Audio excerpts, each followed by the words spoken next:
Mateus capítulo 19, o verso 16.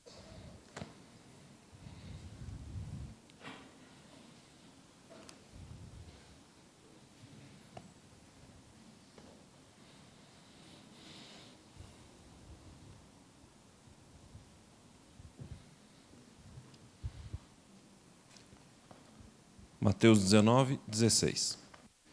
Eis que alguém, aproximando-se, lhe perguntou: Mestre, que farei eu de bom para alcançar a vida eterna?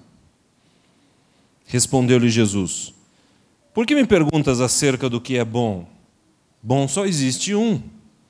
Se queres, porém, entrar na vida, guarda os mandamentos. E este lhe perguntou: Quais? Respondeu Jesus: Não matarás, não adulterarás, não furtarás, não dirás falso testemunho, honra teu pai e a tua mãe, amarás o teu próximo como a ti mesmo. E replicou-lhe o jovem: Tudo isso eu tenho observado, o que me falta ainda? E disse-lhe Jesus: Se quiseres ser perfeito, vai, vende os teus bens, dá aos pobres e terás um tesouro no céu. Depois, vem e segue-me. Tendo, porém, o jovem ouvido essas palavras, retirou-se triste, por ser dono de muitas propriedades. Engraçado, né? Às vezes aqui a gente é triste porque não tem nenhuma. E o camarada retirou-se triste porque ele tinha muitas propriedades. É que dentro do contexto, veja o que aconteceu. Aqui neste texto de Mateus, a gente não tem essa informação. Mas se você for ler a mesma história no Evangelho de Lucas, você vai perceber que Lucas ali menciona um jovem de posição. Ele não era uma pessoa que, por ser jovem, possivelmente tivesse muito dinheiro por conta de uma herança ou coisa parecida. É o que se imagina. E posição porque o dinheiro abre portas. Então, é muito provável que... Peraí, gente, pose para a foto. Então, é muito provável que... Ficou bom ou tem que tirar outra? Ô, Pedro, como é que você faz isso comigo, Pedro? Bom, é muito provável que esse camarada, além de jovem, com muito dinheiro e dono de uma posição na sociedade razoável, porque o dinheiro abre portas, assim, eu fico imaginando que talvez esse camarada também, ainda para piorar a situação, fosse bonito. Imagina, rico, cheio da grana, uma posição na sociedade de destaque e ainda bonito. Não existe quase nada mais explosivo, mais perigoso do que essa fórmula para alguém perder o céu. Beleza, riqueza, poder, dinheiro. Tudo que alguém possa imaginar. É verdade que tem gente nessa posição por aí se matando, né? Você sabe disso. Hollywood, cantores, artistas. E às vezes a gente não entende porque a gente acha que esse é o tipo de coisa que resolve o problema da vida de uma pessoa. Mas esse camarada aqui parece que começou a perceber que a vida não é para sempre. E ele foi a Jesus perguntando: o que eu farei de bom, mestre, para herdar a vida eterna? Ele estava preocupado com a vida eterna, porque ele sabia que juventude não dura para sempre, embora os jovens tenham... Eu sei porque eu já fui jovem, já faz bastante tempo, mas eu fui, garanto vocês que eu fui. A gente, nessa época da vida, acha que nada vai acontecer com a gente, que a vida vai durar para sempre. Então, ele deve ter começado a perceber que a coisa não era bem assim. Ele devia ter começado a perceber também que riqueza e morte não combinam. Então, se ele estava envelhecendo e ia morrer, o dinheiro ia servir para quê? Bom, então o negócio é o seguinte: eu acho que eu vou procurar a vida eterna. Se isso existe, se esse pregador galileu está dizendo que o reino de Deus chegou até nós e eu posso ter vida eterna, então eu vou querer saber o que eu posso fazer para ter essa vida eterna. Afinal, eu tenho tudo que eu preciso para ganhar a vida eterna. Tenho dinheiro, tenho poder, tenho riqueza, não há nada que eu não possa ter. Essa vida eterna não deve estar distante de mim. Então, é só saber o que eu tenho que fazer. Mestre, o que eu farei de bom para ter a vida eterna? Beleza. O problema é que a vida eterna não está à venda. O problema é que a vida eterna, ela se recebe pela fé. O problema é que a gente não pode comprar o perdão, a gente não pode comprar a vida, muito menos. E quando ele se aproxima de Jesus, penso eu que, sinceramente, ele não estava sendo arrogante. A Bíblia diz, em outro evangelho, eu não lembro qual, porque eu não anotei, mas a Bíblia diz que ele se ajoelha aos pés de Jesus. Ele não era uma pessoa arrogante nesse momento. Ele não chegou lá dizendo, eu quero... Não, ele sabia que, ele imaginava que ele podia ter, ele podia comprar, poderia comprar, mas ele foi a Jesus até com uma certa submissão. Olha, o Senhor me diz que eu faço. O Senhor é o dono dessa questão. Me diga que eu faço. De certa forma, ele estava sinceramente errado. Ele acreditava de coração numa coisa errada. E acho que, de certa forma, nos dias de hoje, a gente acaba fazendo a mesma coisa quando imagina que, fazendo coisas certas, a gente pode ter o favor de Deus. Então, vou viver a religião. Este final de ano, eu vou estudar a lição da escola sabatina todo dia. Ou eu vou dar meus dízimos e ofertas. Já sei, eu vou fazer tudo aquilo que foi mostrado aqui no momento da adoração dos dízimos e ofertas. Vou dar meu tudo para Deus. Então, quando eu der meu tudo para Deus, Deus é obrigado a me salvar. Entenda uma coisa, não é que você não tem que dar seu tudo para Deus. É que não adianta dar o seu tudo para Deus achando que isso pode comprá-lo. Ou comprar a vida eterna. O legalista acha que, se ele ajudar a velhinha a atravessar a rua, ele ganha algum ponto lá em cima e Deus vai olhar para ele e dizer, bom, agora eu tenho que salvar esse meu filho porque ele ajudou os outros como eu pedi. O legalista coloca Deus em posição de devedor em relação a ele.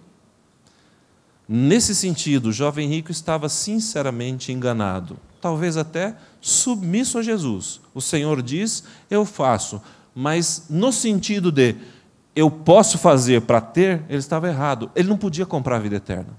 Assim como eu não posso comprar o perdão, assim como você não pode comprar Deus. Por isso, Paulo insistiu tanto na ideia de que nós somos salvos pela fé. Eu creio que Jesus morreu no meu lugar, por isso eu posso viver para sempre.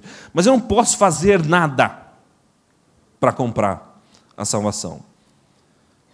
De fato, se eu penso que posso, bom, se Deus é bom e Ele está vendendo, deve ser fácil, porque Ele é bonzinho, deve ser barato. Ou você pode pensar assim, se Deus está vendendo e Ele é rígido, ele gosta das coisas certinhas, deve ser difícil, deve ser caro.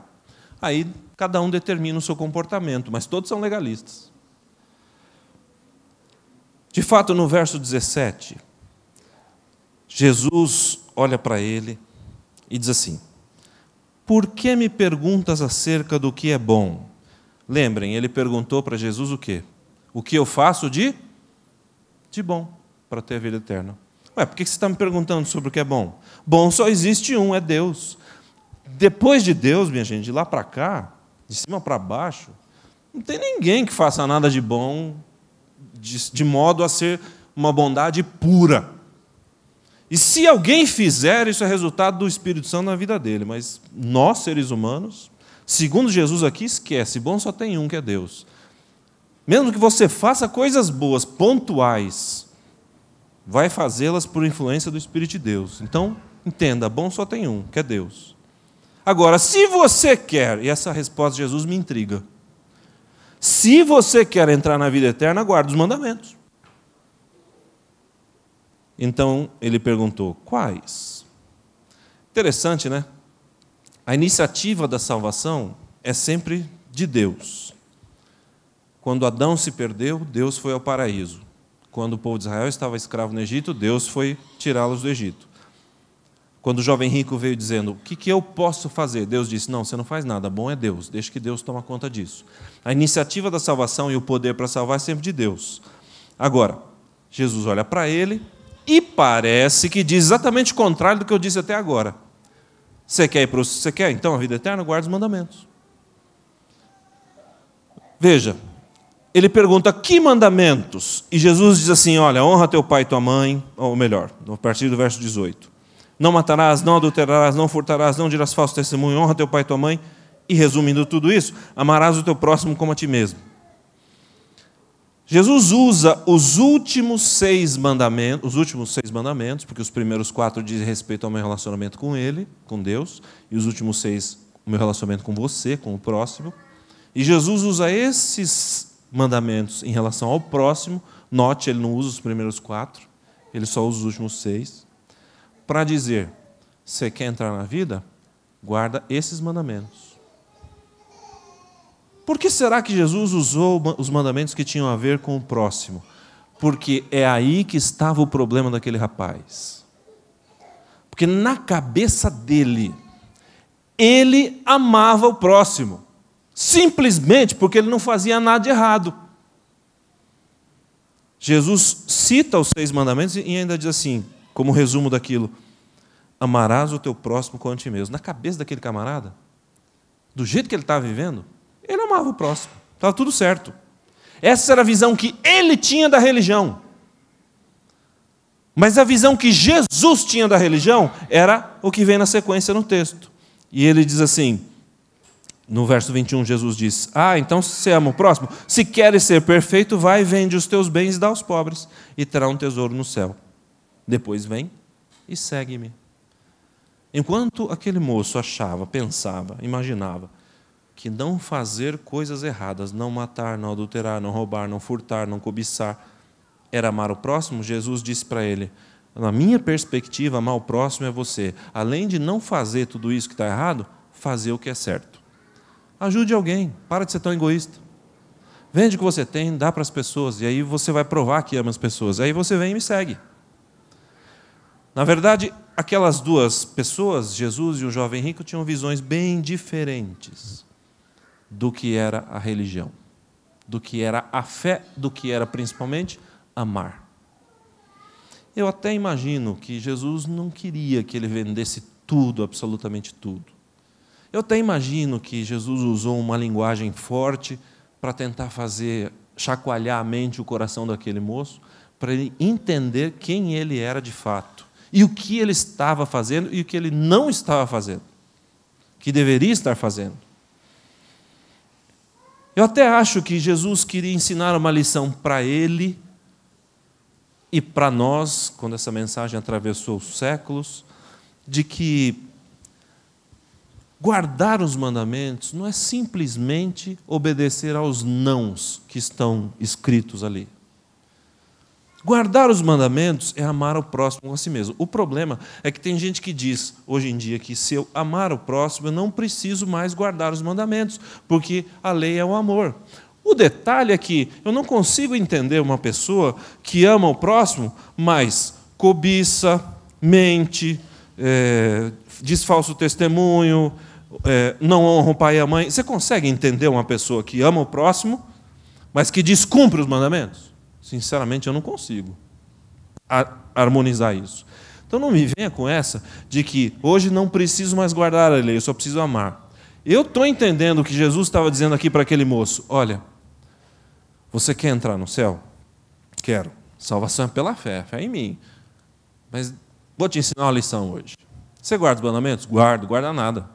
Porque se você guardasse, você não apenas vai cumprir os mandamentos, mas você vai andar 1 milha a mais. Você não apenas vai deixar de fazer o que é errado, mas você vai fazer o que é certo. Você não apenas vai honrar os seus compromissos com os homens e com Deus, mas você vai também mostrar isso. As pessoas têm que ver. Sabe aquela história de que não adianta a gente ser honesto? A gente precisa parecer honesto? Isso acontece. Um dia um moço falou para mim assim, eu sou um excelente funcionário. E eu disse, mas as pessoas percebem isso? Não, então não adianta nada. As pessoas precisam perceber que você é um bom funcionário para valorizar o seu trabalho. Não adianta você ficar pondo isso no boletim da igreja. As pessoas têm que perceber. É a mesma coisa de amar. Lembra daquela história da semana passada, ou da outra, sei lá, que o garotinho estava no quintal, o papai ia sair e disse, filhão, eu te amo. E o moleque disse assim, não quero que o senhor me ame, pai, eu quero que o senhor jogue bola comigo. Não adianta eu dizer que amo se eu não faço nada que represente isso. E parece que a gente está numa época em que as pessoas creem que amar é algo assim meio indefinível. Não precisa mais da lei. Isso não precisa, basta amar. Só que o que é amar? Segundo Jesus aqui, amar é o modo como você se relaciona com as pessoas. Aquele jovem amava o próximo? Não, claro que não, porque a vida dele, a relação dele com as pessoas era apenas de evitar fazer o mal. Ele não tinha nenhum bom sentimento a ponto de mover o comportamento dele em direção às pessoas. Mas, ao mesmo tempo, seria bem estranho se ele amasse, fizesse caridades, mas adulterasse, roubasse, matasse, compreende?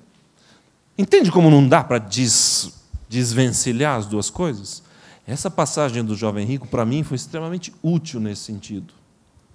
Jesus não está ensinando que a gente tem que comprar a salvação pela observância dos mandamentos. Jesus está ensinando que a gente precisa amar e cumprir os mandamentos. Não dá para entender de outro jeito. Se alguém entende de outro jeito, me explica, porque eu ainda não consegui entender de outro jeito. Faz alguns anos, talvez uns 25, nunca pensei que eu fosse dizer isso há 25 anos, mas eu estava na casa dos meus pais, em São Paulo. Talvez mais, hein? 46, acho que uns 25, 30 anos. Estava na casa dos meus pais em São Paulo, na Zona Leste. E ali o papai estava fazendo um feijão, meu pai é muito bom fazedor de feijão. É um espetáculo o feijão do meu pai. Então você sente o cheiro assim, já sabe, é o pai que está fazendo. E aí a gente já começa a salivar porque sabe como é que funciona. E eu me lembro que naquele momento em que o cheiro começou a invadir a sala, estávamos ali eu, mais um ou dois amigos, o meu irmão, a Josi era minha namorada ainda, um negócio assim. E a campainha tocou. E eu saí para ver quem era, meio contrariado, porque, afinal de contas, eu estava com uma fome danada. E é aquela história, né? Com fome eu não sou a mesma pessoa. E aí eu saí e tinha um rapaz. Aliás, dois rapazes. Um é de pele morena, o outro de pele mais branca. Os dois, assim, pareciam ser muito maltratados pela vida. Faltava um dente ou outro, coisa e tal. Já viu o 1001? 1001 é aquele cara que tem 1001. Já viu? Era quase 1001. E falavam de uma maneira arrastada, assim, e tal. Mas, por alguma razão, eu dei atenção para eles, sempre dou, não tem problema com isso. E eles estavam ali vendendo saquinhos de lixo. E o rapaz de pele mais morena era o líder ali da dupla, e ele me disse assim, Denis, eu me apresentei, a gente se cumprimentou, eles disseram o nome deles, eu não lembro, eu disse o meu, e aí ele começou a me chamar pelo nome. Um bom vendedor, né? Você chama o cara pelo nome e já faz uma diferença. E ele me disse, Denis, olha, nós estamos aqui vendendo saquinhos de lixo. E ele tinha uma sacola pendurada. Ele falou, olha, nós vendemos esse material, parte do dinheiro fica para a gente, e parte do dinheiro nós colocamos numa instituição aí de caridade, hospitais que cuidam de pessoas com câncer. É um trabalho bem bonito. A gente tem o nosso sustento e ajudamos as pessoas dessa forma também. Falou o preço, coisa e tal. Eu fui lá atrás, peguei dinheiro para comprar pelo menos uns 2 pacotes daquele, e a gente conversou mais um pouco, um povo muito agradável. Eles agradeceram e desceram. A rua de casa, eu me lembro como se fosse hoje, era uma ladeira enorme assim, me arrebentei muito ali de carrinho de rolemã e bicicleta e bola. Dali a uns 20 minutos, a gente ia começar a comer, a campanha tocou de novo. Aí eu fiquei nervoso. Aí eu saí meio... Aí quando eu saí e vi, era o camarada, só o moço moreno. O que você quer? O que aconteceu? Denis, olha, a gente não vendeu quase nada aqui, meu companheiro está lá na outra rua. E funciona assim, se a gente vende, a gente almoça. Se a gente não vende, a gente não almoça. E como o papo aqui foi bem legal, eu decidi pedir que você me desse aí um prato de comida. Falei, não, Claro que não, você vai entrar e almoçar. Você nunca faça isso hoje em São Paulo. Acho que nem naquela época não devia se fazer. Mas eu disse, não, você vai entrar e almoçar. Entrei, meus pais, e aí, o que aconteceu? Ah, não, calma, tem uma surpresa. Eu levei a chave do portão, abri, o cara entrou. Aí apresentei ele para os meus pais, enfim. Meu irmão, mais um amigo ou outro que estavam ali. A gente pegou a comida, sentamos ali no chão da sala. Em casa sempre foi tudo muito informal, até porque não tinha sofá para todo mundo. E a gente sentou e começamos a conversar. Eu perguntei, mas como é que é a sua história? Como é que você veio parar aqui? Ele disse, olha, desde pequeno eu me meti com amizades que não eram legais. Então, muito cedo na vida eu aprendi a depender das drogas, eu aprendi a entrar nas casas, furtar objetos, vender. Enfim, desde muito pequeno eu me meti com essa vida.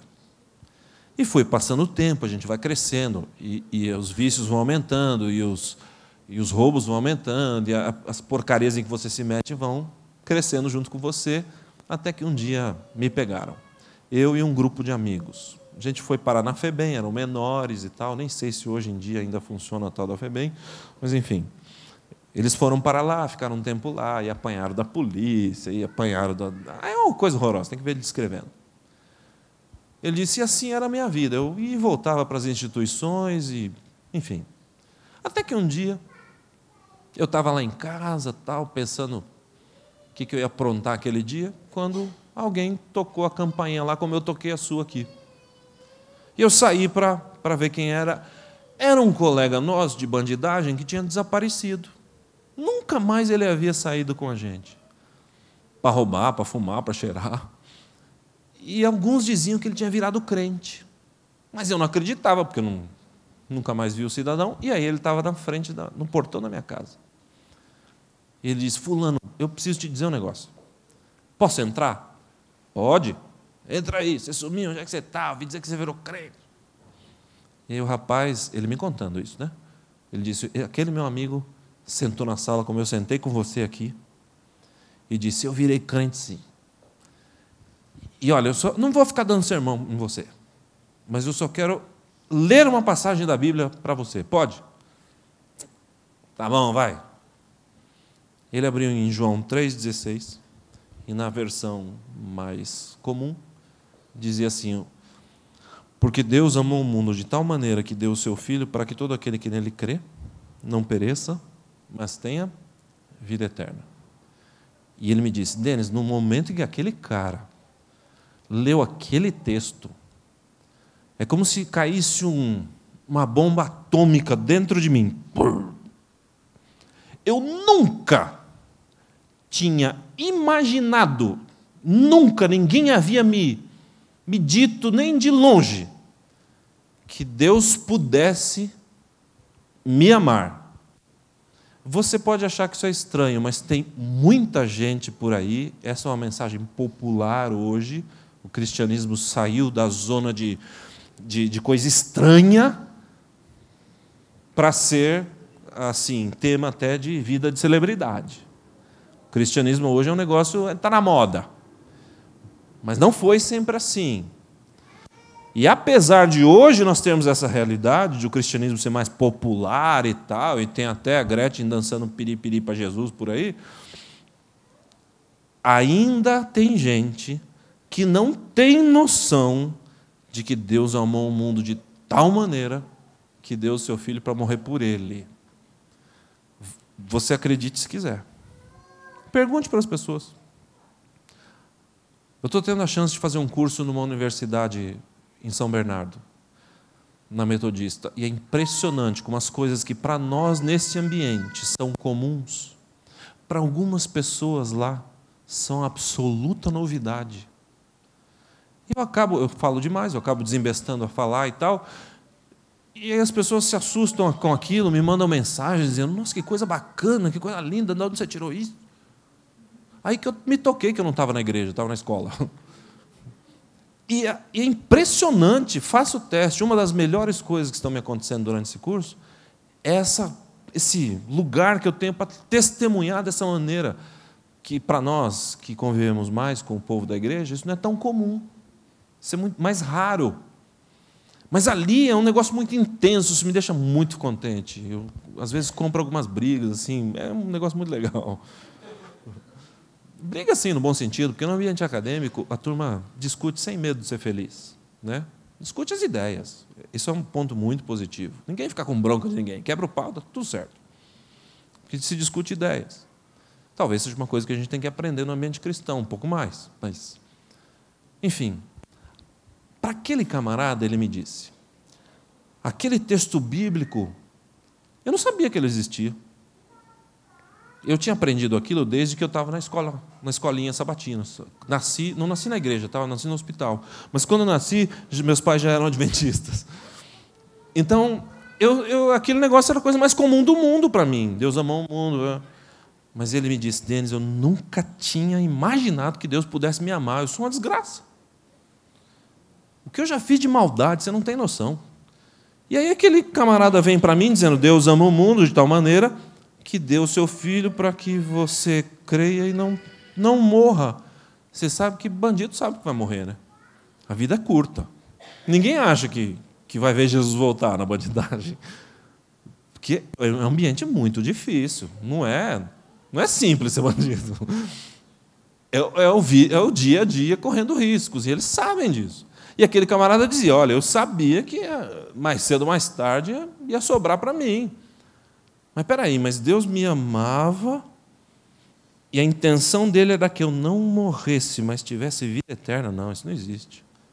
E eu comecei a perguntar para aquele cidadão que estava ali em casa, que negócio é esse? Como é que funciona isso? E ele começou a me explicar, aquela visitinha de 15 minutos virou um dia inteiro de...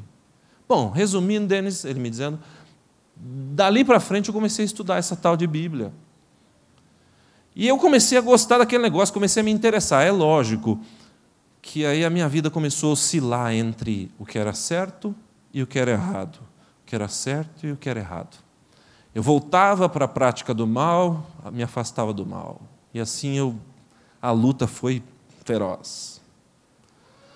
Mas hoje, ele me disse, na sala da casa dos meus pais, na época eles moravam na rua Pitágoras 360, Zona Leste, Jardim Coimbra, quase Itaquera. Naquele lugar, aquele moço olhou bem para a minha cara e disse assim, hoje, Denis, eu já não apanho da polícia, eu já não faço nada que eu possa dizer que é mal, de natureza má, há 5 anos. Eu estou livre desse negócio há 5 anos. Tem que ficar sempre de antena em pé, porque a gente não sabe o dia que a gente vai ter uma recaída, mas eu posso te garantir que 5 anos atrás, 10 anos atrás, talvez, se você me convidasse para entrar aqui na sua casa e almoçar como você fez hoje, eu já estaria com um revólver na sua testa faz muito tempo. Mas hoje não. Há 5 anos eu não sei mais o que é isso. Sabe, naquele momento eu comecei a entender o que Jesus quis dizer para o jovem rico. Você quer entrar na vida? Guarde os mandamentos. Não tem outro jeito. Seria muito estranho se aquele rapaz me contasse a história de João 3,16, porque Deus amou o mundo de tal maneira que deu seu filho, blá, blá, blá, e depois ele tirasse um revólver e assaltasse a minha casa. Eu comecei a entender, pela experiência daquele moço, que quando eu amo a Jesus, alguma coisa na minha vida acontece. E quando eu amo você, alguma coisa acontece. Eu não vou cobiçar a sua esposa, eu não vou mentir a seu respeito, eu não vou te maltratar, eu não vou falar mal, eu não vou. Na prática, só tem um jeito de amar: cumprindo os mandamentos. Isso funciona nos 4 primeiros. Eu amo muito a Deus, mas quando Ele me pede o 7º dia, que foi que a gente conversou na semana passada, não, isso é muito difícil. Eu amo o Senhor, o Senhor sabe disso, mas isso aí não vai dar. Lembra da história de Abraão? Gênesis 22? Não, Gênesis 15. Deus prometeu para Abraão um filho. E Abraão esperou, cansou de esperar, fez um filho com Agar, encrenca, Isaac nasceu, encrenca, e aí, enfim, cresceram o filho da promessa, Isaac. Aí Deus chega para Abraão e diz assim: Abraão, só que agora é o seguinte, você esperou tanto um filho, só que agora eu quero que você mate ele. Bom, para encurtar a história, Abraão pegou o menino e foi matar o menino, em cima de um monte. Imagine, Abraão dizendo: Senhor, o Senhor é maravilhoso, mas eu não vou matar meu filho, não. Eu te amo, mas essa história não cola. Matar meu filho não vai dar. Hebreus diz que Abraão chegou ao ponto de erguer o cutelo para matar Isaac, porque ele acreditava, Hebreus 11, não lembro o verso, aí você lê. Abraão acreditava que até dos mortos, Deus ressuscitaria o seu filho. Então, o amor é a confiança, e fé está ligada em confiança, viu? A confiança ou a fé em Deus que tornou Abraão amigo de Deus é a fé da qualidade. Que ele creu e foi até o limite. Isaac estava deitado na pedra quando o anjo disse para ele não fazer. Não há como eu dizer que amo a Deus e chutar os mandamentos. Não há como eu dizer que amo você e chutar os mandamentos. Mas há sim como dar a impressão de que guarda os mandamentos sem amar ninguém. Essa é a triste realidade que vivia o jovem rico. A princípio, ele obedecia os nãos.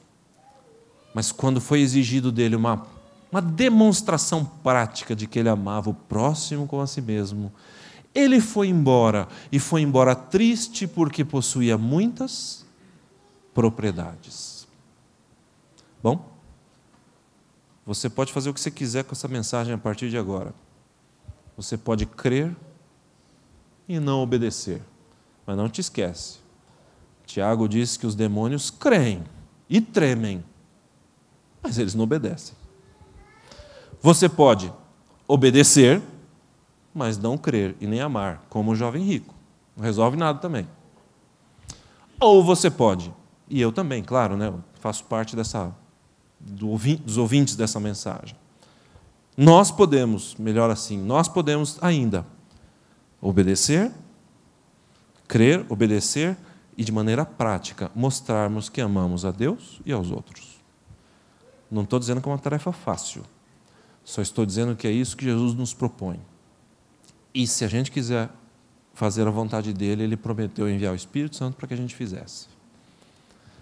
Eu espero que Deus nos ajude, não só a entender, como a praticar. Porque o jovem rico, quando saiu de lá triste, segundo uma comentarista bíblica chamada Ellen White, a partir daquele instante, o mundo passou a ter o seu culto. Ele saiu da presença de Jesus para cultuar o mundo que ele amava. De fato, não sei se ele percebeu isso, mas a gente hoje percebe que aquele moço nunca amou a Deus nem ao próximo de verdade. A pergunta é: e nós? Como nós estamos demonstrando? Ou, melhor dizendo, o que nós estamos demonstrando com a nossa vida? Tomara que no dia do juízo a gente possa ouvir de Jesus Cristo, né? Que nós amamos e obedecemos. E agora nós podemos entrar no gozo do nosso Senhor. Que Deus te abençoe, que Deus me abençoe, que a gente consiga fazer desse mundo um lugar um pouquinho melhor, com uma ação de cada vez. Você ora comigo?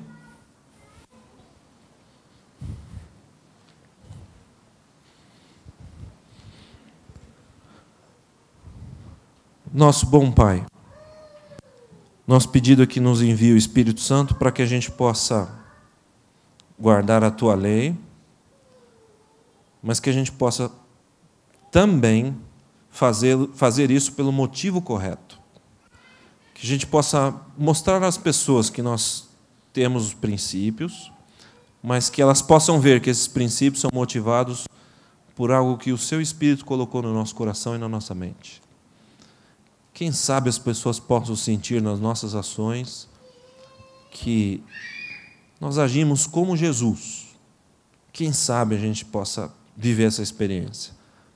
Nós viemos aqui nesse dia de sábado que o Senhor separou, em obediência à tua lei, para buscar uma experiência para a gente sair daqui e viver durante a semana algo diferente. Faz isso por nós. Não leve em conta os nossos pecados, nos perdoe em nome de Jesus. E nos ajuda a sair daqui para amar, obedecer e crer. Essa é a nossa oração de hoje. Faz desse sábado um dia especial. Em nome de Jesus. Amém. Se alguém te perguntar, quando você diz, eu sou adventista, guardo o sábado. Se alguém te perguntar, precisa disso? Quem sabe você usa a história do jovem rico. Deus te abençoe.